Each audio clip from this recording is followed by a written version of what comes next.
এক বছরের গণঅভ্যুত্থান পরবর্তী একটা সরকারকে সাধারণ সফলতা সাধারণ ব্যর্থতার ব্যারোমিটারে মাপার কোনো সুযোগ নেই। সরকার কতটুকুন সফল সেটা হয়তো সরকার যখন চলে যাবে তখন মানুষই বিচার করবে, কিন্তু সরকার যে সম্পূর্ণ ধ্বংসপ্রাপ্ত একটা সিস্টেম ইনহেরিট করে স্বাভাবিক কাজকর্ম চালিয়ে যাচ্ছে এবং মানুষকে স্বাভাবিক কাজকর্মে নিয়ে আসতে পেরেছে, সম্পূর্ণ ভঙ্গুর আইনশৃঙ্খলা পরিস্থিতি থেকে আজকে এই পর্যায়ে এসছে, অনেক বিক্ষোভ বিদ্রোহ মোকাবেলা করেছে। এইগুলো সরকারকে যখনই মূল্যায়ন করা হয় না কেন তখন অবশ্যই বিবেচনায় নেওয়া হবে বলেই আমি মনে করি। যখন একটা গণ অভ্যুত্থান হয় তখন সেটা কেন হয়?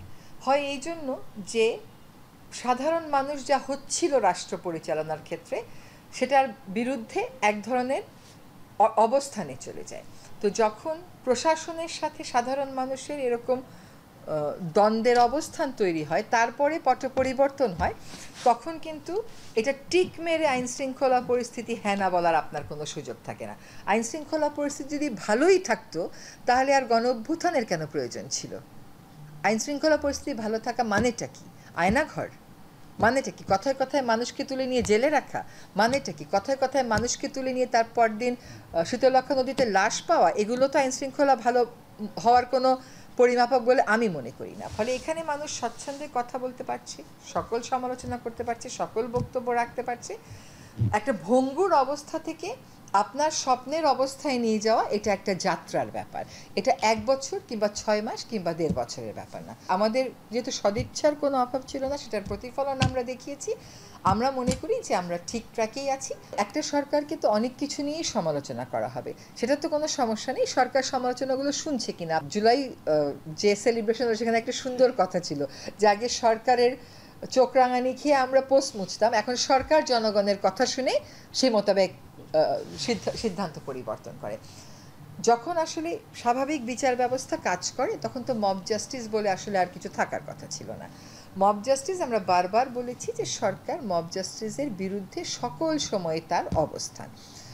শেষ কয়েক মাসে আপনারা দেখেন আগে যেভাবে করে মব জাস্টিসের মাত্রা ছিল সেটা কিন্তু অনেকটা কমে এসছে, অনেকটা নিয়ন্ত্রণ করা গেছে। যখন একটা স্বৈরাচারী ব্যবস্থার আপনি পতন ঘটান, স্বৈরাচার তো আর একা একা স্বৈরাচার হয় না, সে সকল সেক্টরেই তার কিছু লোকজন রেখে যায়। তো সকল সেক্টরেই তার যে লোকজনগুলো আছে তারা যখন বিচারের মুখোমুখি হয় বা সমাজ কর্তৃক প্রত্যাখ্যাত হয় তখন আপনি সেটাকে তো বিভাজন বলতে পারেন না। যখন বিচার প্রক্রিয়া শেষ হবে তারপরে আপনি বলতে পারেন যে বিচার প্রক্রিয়া শেষ হওয়ার পরেও সমাজ বিভক্ত রইল কিনা। বিচার প্রক্রিয়া শেষ হবার আগে বিভাজনের প্রশ্ন তোলা ঠিক। 12টা সরকারের প্রাধিকার এবং সেক্ষেত্রে সরকারের সার্বিক অর্জন সম্পর্কে বলা হয়েছে। আমাদের ইনফ্লেশন আরও নেমে আসতেছে। আপনি মানুষের ক্রয় ক্ষমতার ভিতরে দ্রব্যমূল্য রাখবার জন্য আমরা আপ্রাণ চেষ্টা করেছি এবং আমরা বেশিরভাগ ক্ষেত্রেই সফল হয়েছি। আরেকটা কোনটা বলে বিনিয়োগ, বিডা থেকে বারবার স্পষ্ট করা হয়েছে যে বিনিয়োগ 1-1.5 বছরের ব্যাপার না। তারপরেও প্রচুর পরিমাণে রেমিটেন্স আসার অর্থ হচ্ছে সরকারের উপর জনগণের একটা আস্থা থাকা। আপনার এত বছরের জঞ্জাল, কেবল যে 16 বছর আমরা বলবো তা না, তার আগেও তো আসলে জনগণের একটা ক্ষোভের জায়গা, হতাশার জায়গা ছিল। আমাদের কাজটা হচ্ছে জনপ্রত্যাশাকে ধারণ করে ভিত্তিটা স্থাপন করে দিয়ে যাওয়া। বাকিটা পরবর্তী নির্বাচিত সরকার এগিয়ে নিয়ে যাবেন বলে আশা করি।